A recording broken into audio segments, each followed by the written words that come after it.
Hidroksikloroquine diklaim tim gugus tugas bisa digunakan untuk pasien yang terpapar COVID-19. Meski hasilnya belum bisa dijelaskan secara rinci, namun menunjukkan kemajuan yang baik bagi pasien. Riset mengenai efektivitas obat ini masih terus dilakukan, namun pasien menjalani masa perawatan lebih cepat, serta risiko kematian yang lebih sedikit dibandingkan dengan yang tidak mengonsumsi obat ini. Meski demikian, pakar dalam tim gugus tugas, Agus Dwi Susanto menyebut obat jenis ini tidak disarankan bagi penderita penyakit jantung.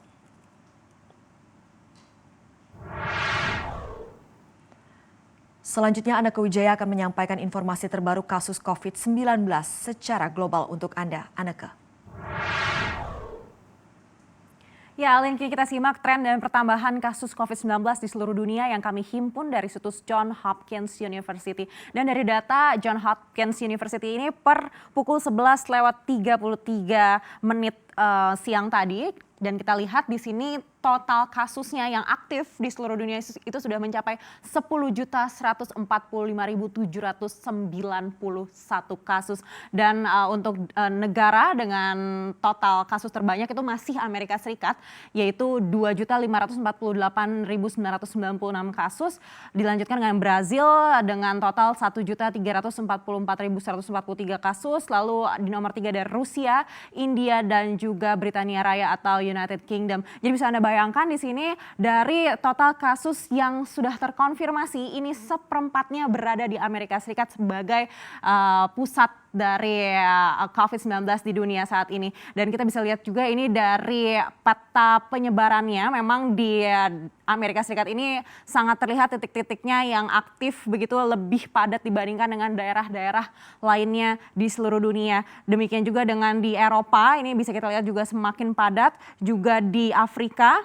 Dan di South America juga Brazil, di mana Brazil ini merupakan negara kedua yang juga penambahan kasusnya paling banyak di pekan lalu begitu. Kalau kemarin itu Amerika Serikat penambahannya itu mencapai lebih dari 44.000 kasus, Brazil ini bahkan 57.000 kasus. Jadi bisa kita bayangkan seperti apa penanganannya yang harus benar-benar dipikirkan oleh pemerintah di Brazil begitu ya. Demikian juga dengan angka kematian yang menurut Johns Hopkins University ini sudah berada di angka 501.893 jiwa yang meninggal dunia akibat COVID-19.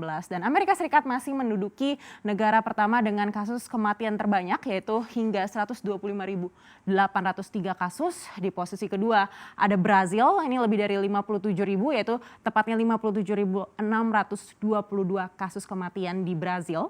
Di posisi ketiga ada Britania Raya atau United Kingdom, ini 43.634 kasus kematian, diikuti dengan Italia dengan jumlah 34.738 jiwa yang meninggal di sana, diikuti dengan Perancis 29.781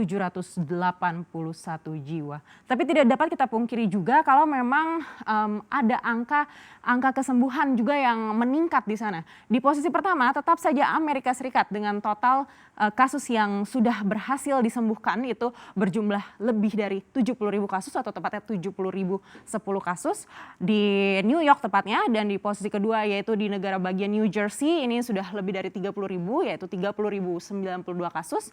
Di posisi ketiga masih tetap juga dari Amerika Serikat dan demikian juga di posisi keempat dan di posisi kelima begitu ya. Jadi memang angka kesembuhannya sudah meningkat juga, tapi dengan adanya pelonggaran lockdown begitu tidak dapat kita pungkiri kalau memang penambahan kasusnya setiap hari ini semakin besar. Bahkan kemarin itu penambahan kasusnya ini yang rekor tertinggi sampai 1,97% dibandingkan dengan hari-hari sebelumnya. Kita bisa lihat juga dari kurva dari mulai Maret hingga saat ini sudah akhir Juni begitu ya. Ini kurvanya masih terus meningkat dan belum terlihat ada penurunan sama sekali di sini. Dan diprediksi juga apabila pelonggaran lockdown ini tetap dilakukan, maka kurva ini akan terus meningkat begitu tanpa adanya vaksin dan tanpa adanya obat yang ditemukan.